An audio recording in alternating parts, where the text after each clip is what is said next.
السلام علیکم ویورز، میرا نام عرفان اسکر، آپ دیکھ رہے ہیں میرا یوٹیوب چینل. اور ویورز، جیسے کہا جاتا ہے کہ کہانی الجھی نہیں الجھائی گئی ہے، تو یہ کہانی بہت زیادہ الجھتی جا رہی ہے اور بہت ہی زیادہ الجھتی جا رہی ہے، بہت ہی زیادہ الجھتی جا رہی ہے. اور ابھی جو بریکنگ ہے وہ بڑی مزے کی ہے. اور بریکنگ کا میں نے آپ کو کیا بتانا ہے، بریکنگ کے ساتھ ساتھ آپ کو میں ایک اور بات بھی بتاتا چلوں، بلکہ بریکنگ کے بارے میں بتاتا چلوں. اور وہ بات یہ ہے کہ جس طرح سے یہاں پہ ابھی الیکشن ہوئے ہیں پنجاب میں، اور ایک دم ٹیبل ٹرن ہو گئی، سچویشن بڑی آڈ ہو گئی ہے، مشکلات میں گر گئے ہیں سارے، اور پوری پی ڈی ایم کی جماعتیں بیٹھ گئی ہیں اور انہوں نے فیصلہ کیا ہے کہ نون لیگ کو اور زیادہ پھنسا دیا جائے گا، اور زیادہ دیوار کے ساتھ لگا دیا جائے گا، اور زیادہ ہیلپ لیس کر دیا جائے گا، اور اگلے الیکشن کے لیے اور زیادہ پریشان کر دیا جائے گا. جب انہوں نے کہا ہے کہ حمزہ شہباز کو ہی ہم وزیر اعلیٰ بنائیں گے، اور اس کے لیے ہر قسم کے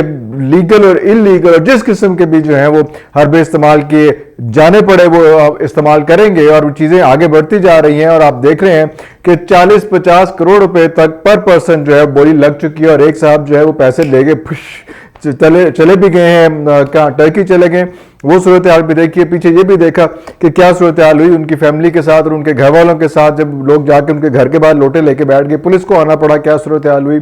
کتنی پریشان کن بات ہے. اور ابھی انہوں نے دیکھا لوٹوں کا کیا برا حال ہوا ہے، اس کے بعد بھی اس قسم کی حرکت کرنا ویسے سلام ہے. لیکن بات وہ فواد چوہدری نے بھی ٹھیک کی تھی، جس نے 50-60 لاکھ روپیہ نہیں دیکھا ہوا، اس کو اگر آپ 40-50 کروڑ روپیہ اس کے پاس پڑھا دیں گے تو اس کی کیا صورتحال ہوگی، کس طرح سے ہوگا، کہاں تک آپ مطلب بندہ کتنے تک رجسٹ کرے نا، کتنے کوئی نہ کوئی تو بریکنگ پوائنٹ ہوتا ہے نا بندے کا، اس کے بعد اس میں ٹوٹ پھوٹ جاتا ہے. اتنا جذبات کا اور اتنا ایموشنائز نہیں کرنا چاہیے کہ اس لیول تک چلے جائیں کہ بندہ جو ہے وہ پھر کہے کہ یا چلو کوئی نہیں، تھوڑا جا کر ہی لینے ہیں. تو یہ صورتحال کریٹ ہو گئی وہاں پہ. اور جو میں بتانا آپ کو چاہا تھا بریکنگ نیوز جو تھی وہ تو اسپیشلی یہ تھی کہ آپ نے دیکھا کہ حمزہ شہباز کو یہاں پھنسا کے ابھی خان نے کیا کرنا تھا، خان نے جو ہے نا یہ مسئلہ حل کرا کے نا اس کے بعد اس نے فلائی کرنا تھا کراچی. اور جب بلدیاتی انتخابات کراچی میں ہو رہے تھے، دوسرا مرحلہ رہ گیا تھا وہاں پہ،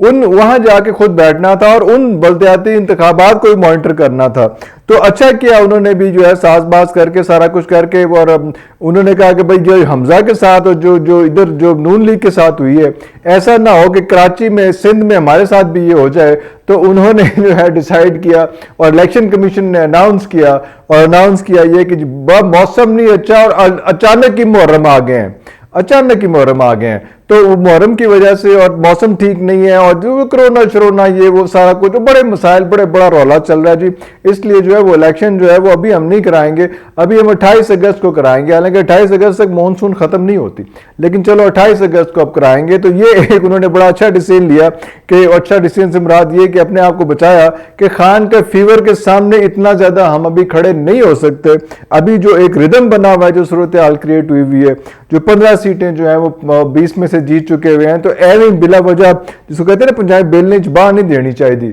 تو اس قسم کا پنگا نہیں کرنا چاہیے اور اس قسم کی حرکت نہیں کرنی چاہیے. اور یہ تو ابھی تو آپ جو 15 سیٹوں کی بات کر رہے ہیں، ابھی تو 16 یا 17 بھی ہو سکتی ہیں اس میں، کیونکہ یہ PP7 والا مسئلہ جو ہے وہ بھی بڑا انٹرسٹنگ ہے. وہ بھی آر او کو انہوں نے کہا کہ جناب ہم نے جو ہے ری کاؤنٹنگ کرنی ہے. آر او نے کہا ٹھیک ہے 4:30 بجے کر لیتے ہیں. اوپر فون آیا، کہتے ہیں کہ جی وہ بھائی جان ابھی نہیں کرنی. انہوں نے کہا جی 4:30 بجے نہیں 6:30 بجے کر لیتے ہیں. 6:30 بجے کہا کہ 7:30 بجے کر لیتے ہیں. 7:30 بجے کے بعد انہوں نے کہا کہ جی ہم آپ کی ریکویسٹ ڈینائی کرتے ہیں، ہم کاؤنٹنگ کرا نہیں سکتے، چلو پاس جاؤ. یہ سارا جو سلسلہ ہے اس میں ظاہری بات ہے، ایک تو یہ بڑی بدنامی ہے کہ اس طرح سے صورتحال کریٹ ہو جائے کہ ایک اور سیٹ جو ہے وہ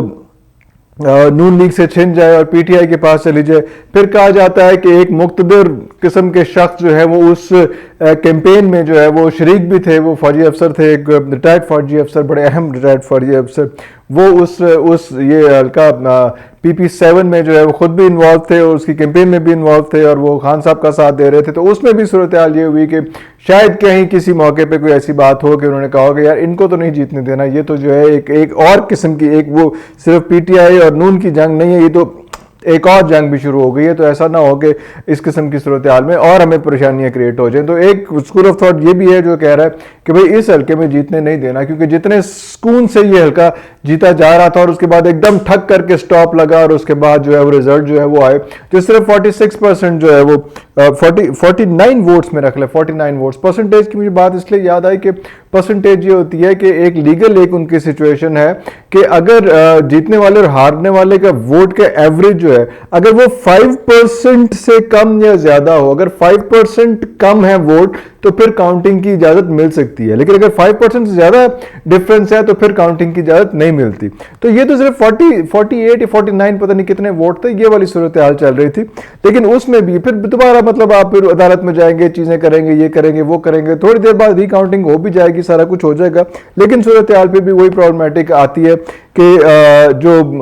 پرسوں کا جو مین دن ہے, جو دی ڈے ہے, وہ دی ڈے جو ہے وہ پھر پھنس جائے گا, اور وہاں پہ 22 تاریخ تک جو ہے وہ بھی کاؤنٹنگ اور چیزیں سارے روک لی جائیں گی. اس کے بعد یا قسمت جان سی بھی کدی سیٹ آگے پیچھے ہو بھی جائے تو کوئی نہیں, خیر ہے. تو یہ بڑی عجیب قسم کی صورتحال ہے. یہ جمہوریت کی ایک فارم جو ہے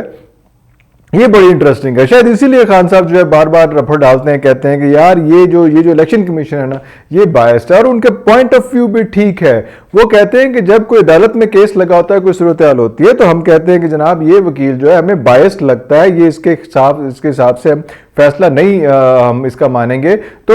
وکیل جو ہے وہ سٹیپ ڈاؤن کر جاتا ہے, وکیل چینج ہو جاتا ہے. تو جب ملک کی تقدیر کا فیصلہ ہو رہا ہے, جب الیکشن ہو رہا ہے اتنا بڑا قسم کا, جب جنرل الیکشن ہے اور سارا کچھ ہے, تو اس میں اگر ہم یہ کہہ رہے ہیں کہ جناب اس بندے پہ ہمیں اعتبار نہیں ہے, تو پھر تھوڑا سا ہمارا لحاظ کیا جائے, تھوڑی سی ہماری بات مانی جائے, تھوڑا سا اعتبار کیا جائے, اور یہ اس کو جو ہے اس چیز کو مان لیا جائے. لیکن جس قسم کے بہاؤ کے ساتھ اس وقت خان صاحب بہ رہے ہیں اور جس قسم کی پیس کے ساتھ وہ چل رہے ہیں, تو میرا خیال ہے یہ چیزیں بہت چھوٹی رہ جانی ہے. اور ظاہری بات ہے جو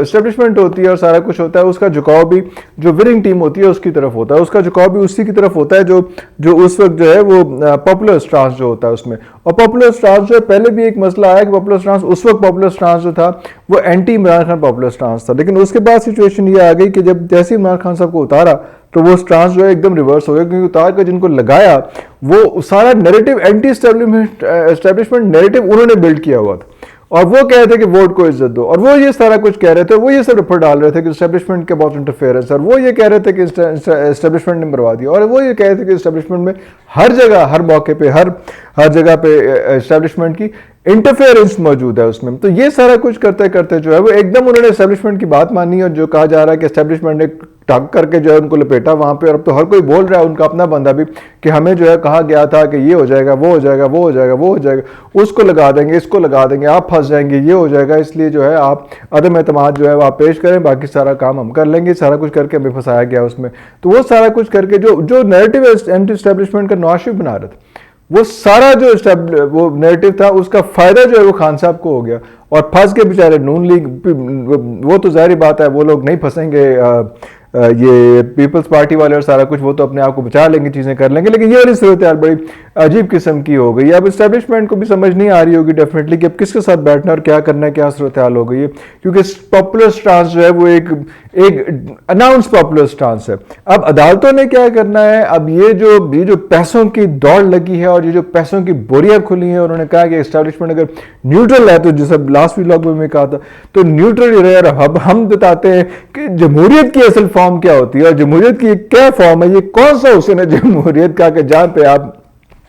پیسے اتنے لگاتے ہیں اور آپ ایسے لوگوں کے منہ بھرتے ہیں نوٹوں کے ساتھ اور کہتے ہیں کہ ہمارے ساتھ ہو جاؤ, تو پھر دوسری پارٹی کہتی ہے ہمارے ساتھ ہو جاؤ. کیڑی جمہوریت چل رہی ہے یہ وہی جمہوریت ہے جس کے لیے لوگ قربانیاں دے رہے ہیں, بھاگ دوڑ کر رہے ہیں, چیزیں کر رہے ہیں, اور اتنی باتیں ہو رہی ہیں, اتنے سیمینارز ہوتے ہیں, اور اس جمہوریت کے لیے ہوتے ہیں. اس پہ بھی ذرا ہمیں سوچنا پڑے گا, اس پہ بھی بحث کرنی پڑے گی, اور یہ جو الیکشن ریفارمز ہیں ان کی طرف ہمیں واپس جانا پڑے گا اس سے پہلے کہ ہم جنرل الیکشنز کے اندر جائیں. یہ والی چیزیں بھی عدلیہ کیا کہا جا سکتا ہے, لیکن عدلیہ کے بارے میں یہ تو کم از کم